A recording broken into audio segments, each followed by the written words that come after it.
Everyone, welcome back to my YouTube channel Study in Bengali. WBPSC miscellaneous preliminary এক্সামকে target করে আমাদের যে জিকের ওপরে সিরিজটা কন্টিনিউ হচ্ছিল, আজকে তার ক্লাস নাম্বার 7। তো আশা করি প্রত্যেকেই তোমরা WBCS এর পেপারটা দেখেছো, বা যাদের পরীক্ষা ছিল তারা তো খুব ভালো করেই জানো, আর যাদের পরীক্ষা ছিল না বা তোমরা পিএসসির অন্যান্য কোনো এক্সামকে টার্গেট করো, তারা কিন্তু WBCS এর পরীক্ষা থেকে একটা জিনিস স্পষ্ট জানতে পেরেছো যে পিএসসির যে স্ট্যান্ডার্ড সেটা কিন্তু বেড়েছে। তো সেই স্ট্যান্ডার্ডকে মাথায় রেখেই কিন্তু আমাদের এই সিরিজটাকে ডে টু ডে আপডেট করা হচ্ছে এবং সেরকম লেভেলের কোশ্চেন আনা হচ্ছে। তাহলে চলো কথা না বাড়িয়ে শুরু করি। দেখো আজকের প্রথম প্রশ্ন কি বলছে, যে সংবিধানের কত নম্বর অনুচ্ছেদ অনুযায়ী সুপ্রিম কোর্ট একটি কোর্ট অফ রেকর্ড হিসেবে কাজ করে। তো দেখো, যে সুপ্রিম কোর্ট আছে সেই সুপ্রিম কোর্ট সম্পর্কে আমাদেরকে একটা জিনিস মনে রাখতে হবে, যে 124-এর 1 নম্বর আর্টিকেল অনুযায়ী কিন্তু এই সুপ্রিম কোর্ট স্থাপিত হয়েছিল। এইবার এই যে সুপ্রিম কোর্ট কিন্তু একটা কোর্ট অফ রেকর্ড, বা এটাকে কিন্তু বাংলাতে বলা হয় অভিলেখ কোর্ট, ঠিক আছে। তো এইটা হিসেবে কিন্তু কাজ করে, অর্থাৎ এর প্রত্যেকটা জাজমেন্ট কিন্তু কি করা হয়, প্রত্যেকটা জাজমেন্ট কিন্তু রেকর্ড করা হয়। সেই জাজমেন্ট কিন্তু আমরা চাইলে আমরা কিন্তু একদম যে 1950 সাল থেকে যবে থেকে সুপ্রিম কোর্ট কার্যকর হয়েছে সেই সময়কারও কোনো একটা কেস কিন্তু আমরা আবার নতুন করে সেই রেকর্ডের মাধ্যমে জানতে পারি। তো এই যে সুপ্রিম কোর্টকে যে একটা কোর্ট অফ রেকর্ড বলা হয়, বা সুপ্রিম কোর্ট যে একটা কোর্ট অফ রেকর্ডের মতো কাজ করবে, সেটা সংবিধানের কত নম্বর অনুচ্ছেদে আছে, সেটা কিন্তু সংবিধানের যে 129 নম্বর অনুচ্ছেদ বা 129 নাম্বার যে আর্টিকেল আছে সেখানে কিন্তু বর্ণিত আছে, ঠিক আছে। এবার দেখো এখানে আমরা আর একটা এক্সট্রা ডিটেলস এখানে জেনে নিই। সঠিক অ্যান্সার আমাদের হয়ে যাবে হচ্ছে 129 নম্বর ধারা। 124 নম্বর ধারা আমি তোমাদের বলে দিয়েছি যে এখানে কিন্তু সুপ্রিম কোর্ট সম্পর্কে বলা আছে। এইখানে দেখো একটা ধারা আছে 143, এই ধারাটাও কিন্তু খুব ইম্পর্টেন্ট, তার কারণ এই ধারা অনুযায়ী কিন্তু কি করতে পারে, চিফ জাস্টিস অফ ইন্ডিয়া এবং প্রেসিডেন্ট চাইলে কিন্তু একে অপরের কাছ থেকে কোনো একটা বিষয় সম্পর্কে পরামর্শ নিতে পারে। পরবর্তী প্রশ্ন দেখব কি বলেছে আজকে 2 নম্বর প্রশ্ন, যে সুলতানি আমলে দিওয়ান ই আরিজ নামক সামরিক বিভাগটি কে প্রতিষ্ঠা করে, ইলতুৎমিশ, গিয়াসউদ্দিন বলবন, আলাউদ্দিন খলজি নাকি মোহাম্মদ বিন তুগলক।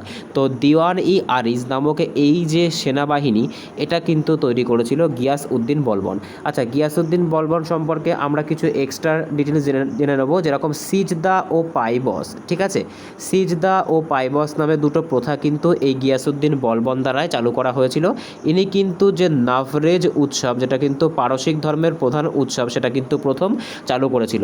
গিয়াসউদ্দিন বলবন সম্পর্কে আরেকটা জিনিস আমাদেরকে মনে রাখতে হবে, ইনি কিন্তু যে 40 চক্রের যে দল ছিল সেটাকে কিন্তু সম্পূর্ণ সমাপ্ত করেছিলেন, ঠিক আছে।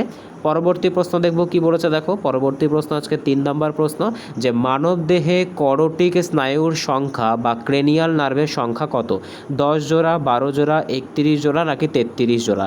তো সঠিক অ্যান্সার কী হবে, সঠিক অ্যান্সার কিন্তু হচ্ছে করটি স্নায়ু বা ক্রেনিয়াল নার্ভের সংখ্যা কিন্তু হচ্ছে 12 জোড়া।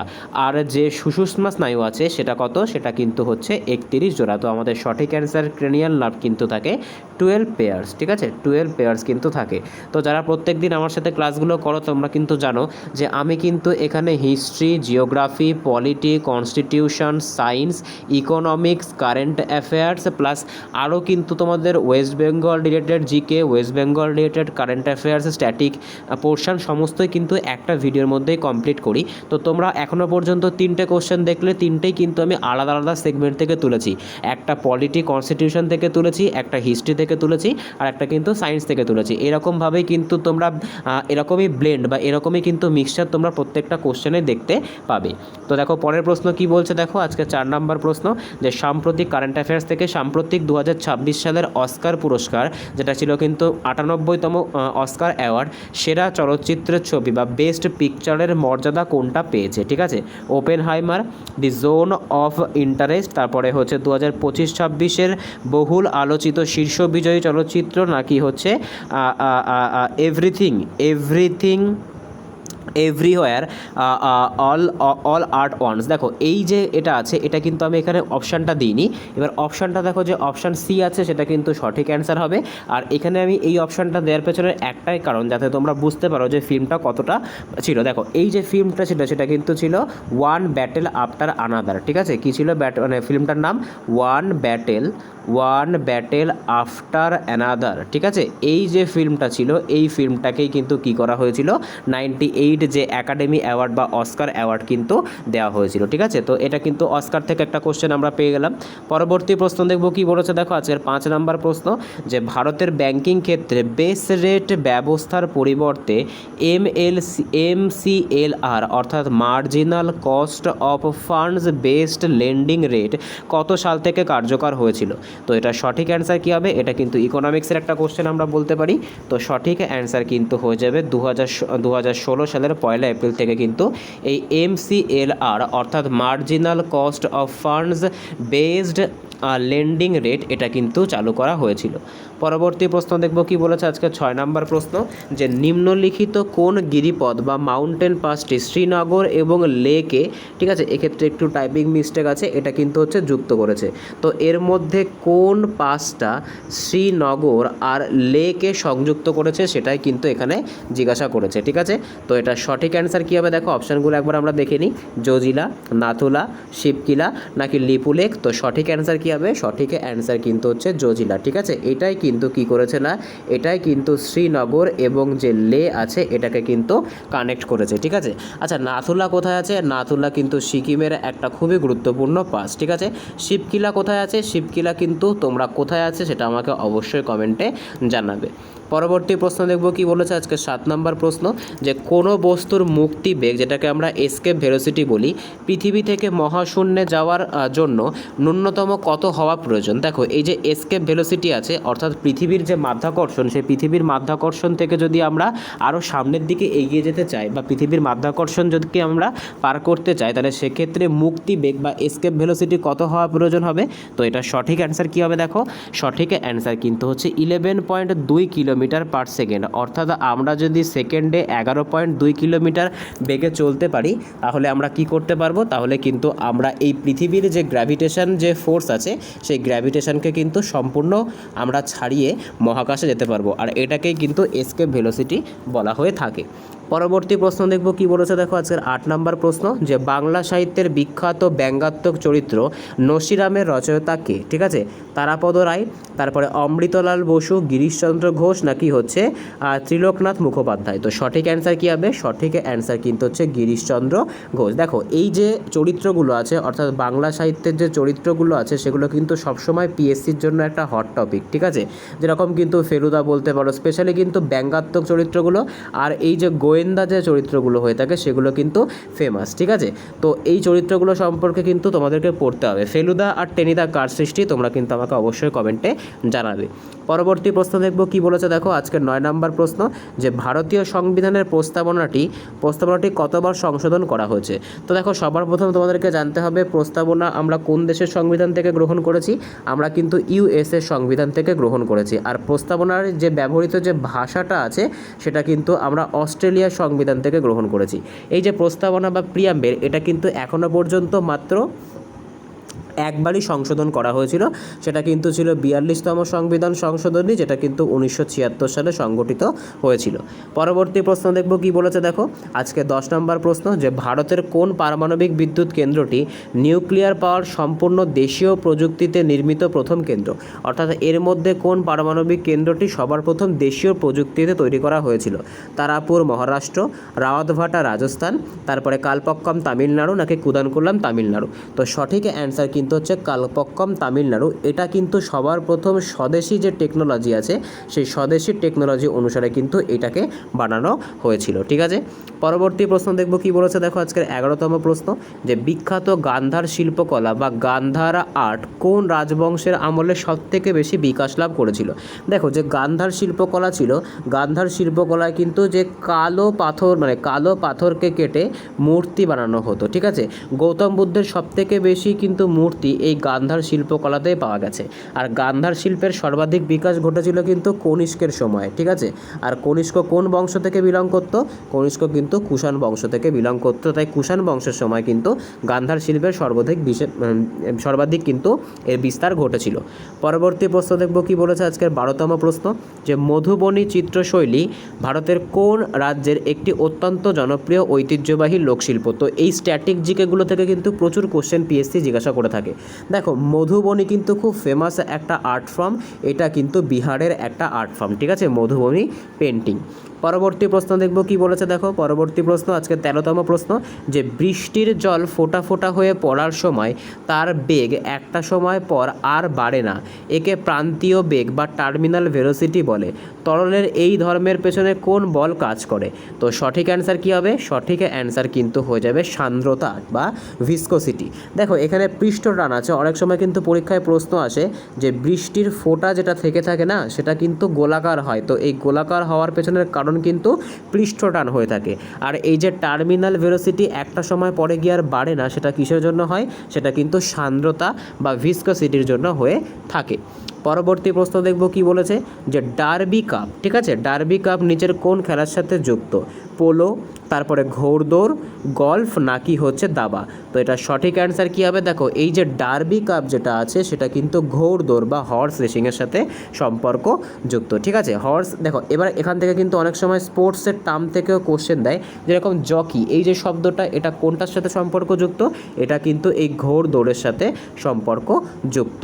পরবর্তী প্রশ্ন দেখব কি বলেছে, দেখো আজকের 15তম প্রশ্ন, যে 1784 সালে কলকাতায় এশিয়াটিক সোসাইটি কে প্রতিষ্ঠা করেছিল? তো সঠিক অ্যান্সার কী হবে? দেখো এই যে এশিয়াটিক সোসাইটি, এই এশিয়াটিক সোসাইটি কিন্তু প্রতিষ্ঠা করেছিল উইলিয়াম জোনস, ঠিক আছে। উইলিয়াম জোনস দ্বারা কিন্তু 1784 সালে এই এশিয়াটিক সোসাইটি কলকাতায় কিন্তু কী করা হয়েছিল? এটাকে প্রতিষ্ঠা করা হয়েছিল।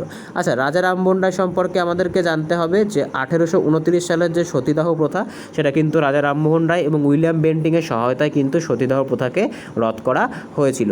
আচ্ছা, রাজা রামমোহন রায়কে এই রাজা উপাধি এটা কে দিয়েছিল? এটাও কিন্তু পরীক্ষাতে অনেকবার আসতে দেখা গেছে, তো মনে রাখতে হবে আকবর দ্বিতীয়, ঠিক আছে, ইনি কিন্তু ছিলেন মুঘল সম্রাট আকবর দ্বিতীয়, কিন্তু রাজা রামমোহন রায়কে রাজা উপাধি দিয়েছিলেন। পরবর্তী প্রশ্ন দেখব কি বলেছে আজকে 16তম প্রশ্ন, যে সাধারণ লবণের রাসায়নিক নাম কি এবং এটি তৈরিতে কোন অ্যাসিড বা ক্ষার ব্যবহার করা হয়ে থাকে? দেখো সবার প্রথম জানতে হবে সাধারণ লবণ মানে কিন্তু হচ্ছে NaCl, ঠিক আছে, সোডিয়াম ক্লোরাইড। আর এটি তৈরি করতে কি ব্যবহার করা হয়ে থাকে? তীব্র অ্যাসিড এবং তীব্র ক্ষার ব্যবহার করা হয়ে থাকে, ঠিক আছে। দেখো একটা জিনিস মনে রাখতে হবে যে এই যে টেবিল সল্ট বা সাধারণ লবণ বা NaCl তিনটেই কিন্তু একই জিনিস। পরবর্তী প্রশ্ন দেখব কি বলেছে, দেখো আজকের 17তম প্রশ্ন, যে আলিপুর বোমা মামলায় অরবিন্দ ঘোষের প্রধান আইনজীবী কে ছিলেন যিনি তাকে দক্ষতার সাথে মুক্ত করেছিলেন?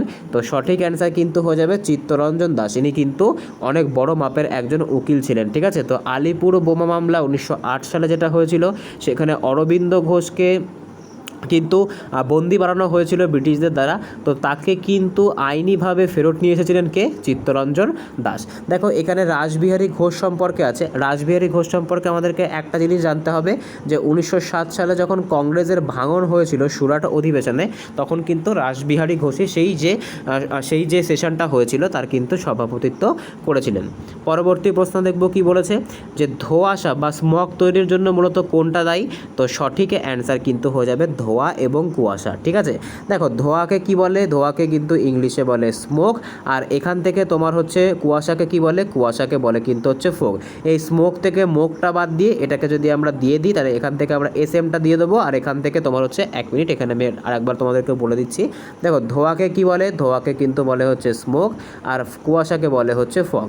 এখান থেকে তোমরা SMটাকে নাও, আর এখান থেকে ORGটাকে নাও, ঠিক আছে। তাহলে আমরা কি পেয়ে যাব? আমরা কিন্তু পেয়ে যাব স্মগ, আর এটাকেই কি বলে থাকে? কুয়াশা এবং কিন্তু ধোঁয়া মিলে তৈরি হয় ধোঁয়াশা, ঠিক আছে। পরবর্তী প্রশ্ন দেখব কি বলেছে, দেখো আজকের 19তম প্রশ্ন, যে ভারতীয় সংবিধানের কোন পার্ট বা অংশে কেন্দ্র এবং রাজ্যের প্রশাসনিক সম্পর্ক নিয়ে আলোচনা করা আছে? তো ভারতীয় সংবিধানের যে পার্টে কেন্দ্র এবং রাজ্যের যে অ্যাডমিনিস্ট্রেটিভ রিলেশন নিয়ে আলোচনা করা আছে সেটা কোনটা? সেটা কিন্তু হচ্ছে পার্ট 11 নম্বর পার্টেই কিন্তু কেন্দ্র রাজ্য সম্পর্ক নিয়ে আলোচনা করা আছে। পরবর্তী প্রশ্ন দেখব কি বলেছে আজকের 20তম প্রশ্ন, যে প্রাচীন ভারতের চিকিৎসা শাস্ত্রে অমূল্য গ্রন্থ চরক সংহিতার রচয়িতা চরক কোন শাসকের রাজসভায় চিকিৎসক ছিলেন? তো সঠিক অ্যান্সার কিন্তু হচ্ছে কনিষ্ক, ঠিক আছে। কনিষ্কর কিন্তু সমসাময়িক ছিলেন এবং কনিষ্কর চিকিৎসক কিন্তু ছিলেন চরক। পরবর্তী প্রশ্ন দেখব কি বলেছে দেখো 21তম প্রশ্ন যে ভারতের কোন কোন নদীটি লবণবতী বা লুনি নামে পরিচিত এবং এটি কোথায় গিয়ে পতিত হয়েছে। দেখো এই যে লুনি নদী আছে এটা সম্পর্কে তোমাদেরকে একটা জিনিস মনে রাখতে হবে, এটা কিন্তু একটা অন্তর্বাহিনী নদী, অর্থাৎ এটা কিন্তু কোনো একটা জায়গা থেকে উৎপত্তি হয়ে মাটিতেই মিশে গেছে। তো সঠিক অ্যান্সার কিন্তু হচ্ছে রাজস্থানের লুনি নদী, এটা কিন্তু কচ্ছের হ্রদের কাছে গিয়ে মিলে গেছে। পরবর্তী প্রশ্ন দেখব যে ভারতের দরিদ্র রেখা বা পোভার্টি লাইন নির্ধারণের জন্য বিখ্যাত লাকড়াওয়ালা কমিটি কত সালে গঠিত হয়েছিল। তো এই যে লাকড়াওয়ালা কমিটি ছিল এটা কিন্তু হচ্ছে 1969 সালে গঠন করা হয়েছিল, ঠিক আছে, 1989 সালে কিন্তু এটাকে গঠন করা হয়েছিল। আর এটার যে মূল বিষয় কনসেপ্ট কী ছিল সেটা কিন্তু ছিল এই পোভার্টি লাইন, ঠিক আছে, পোভার্টি লাইন বা যে দরিদ্র রেখা আছে ভারতের জন্য কিন্তু সেই দরিদ্র রেখা নির্ধারণ করাই ছিল এই যে কমিটি এর কিন্তু প্রধান কাজ, ঠিক আছে। পরবর্তী প্রশ্ন দেখব কি বলেছে দেখো আজকে 23তম প্রশ্ন, মানবদেহের কোন অঙ্গকে রক্ত ব্যাংক বা ব্লাড ব্যাংক বলা হয়ে থাকে। তো সঠিক অ্যান্সার কিন্তু হচ্ছে প্লিহা বা স্প্লিন, এটা কিন্তু এক প্রকারের লসিকা গ্রন্থি, আর এটাকেই কি বলা হয়, এটাকেই কিন্তু রক্ত ব্যাংক বা ব্লাড ব্যাংক বলা হয়। পরবর্তী প্রশ্ন দেখব কি বলেছে, বিশ্ব বাণিজ্য সংস্থা বা WTO এর পূর্ববর্তী নাম কি ছিল। দেখো আমরা জানি যে 1995 সালে কিন্তু এই WTO গঠন করা হয়েছিল, কিন্তু এর আগে কিন্তু এর নাম ছিল গ্যাট, ঠিক আছে, general agreement on tariff and trade, এটাই কিন্তু ছিল WTO এর আগের নাম। তো আগের নাম কিন্তু হয়ে যাবে গ্যাট। পরবর্তী প্রশ্ন দেখব কি বলেছে, বিখ্যাত শাস্ত্রীয় নৃত্য ভারতের সত্রিয় নাচ, ঠিক আছে, বিখ্যাত সত্রিয় নাচ ভারতের কোন রাজ্যের একটি অন্যতম ধ্রুপদী বা ক্লাসিক্যাল নৃত্যশৈলী। তো এইখান থেকে কিন্তু প্রচুর কোশ্চেন পিএসসিতে আসতে দেখা গেছে।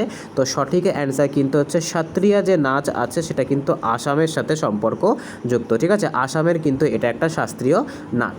পরবর্তী প্রশ্ন দেখব কি বলেছে আজকে 26তম প্রশ্ন, যে কোনো রাজ্যের বিধান পরিষদ বা লেজিসলেটিভ কাউন্সিলের মোট সদস্য সংখ্যা সেই রাজ্যের বিধানসভার মোট সদস্য সংখ্যার কত শতাংশের বেশি হতে পারে না। তো সঠিক অ্যান্সার কিন্তু হচ্ছে 1/3 বেশি কিন্তু কোনোদিনও হবে না, অর্থাৎ লেজিসলেটিভ অ্যাসেম্বলিতে যতজন থাকবে তার 1/3 মেম্বার নিয়েই কিন্তু লেজিসলেটিভ কাউন্সিল গঠন করা হবে। বর্তমানে কিন্তু 6টা রাজ্যে এই লেজিসলেটিভ কাউন্সিল আছে, পশ্চিমবঙ্গে কিন্তু এই লেজিসলেটিভ কাউন্সিল 1969 সালে বাদ দেওয়া হয়েছিল। পরবর্তী প্রশ্ন দেখব কি বলেছে আজকে 27তম প্রশ্ন, তেজস্ক্রিয় পরমাণু থেকে আলফা কণা নির্গত হলে পরমাণুর পারমাণবিক সংখ্যা এবং ভর সংখ্যায় কি পরিবর্তন ঘটে।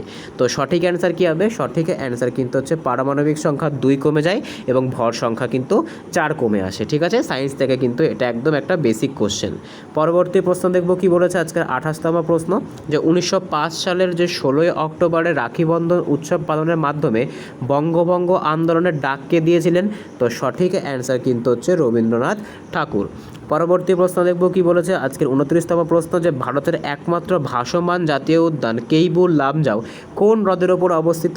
তো এটা কিন্তু হচ্ছে লোকটাক হ্রদের ওপরে অবস্থিত, আর এটা কোন জেলায় আছে, এটা কোন রাজ্যে আছে, এটা কিন্তু মণিপুরে অবস্থান করছে, ঠিক আছে, মণিপুরে কিন্তু এটা আছে।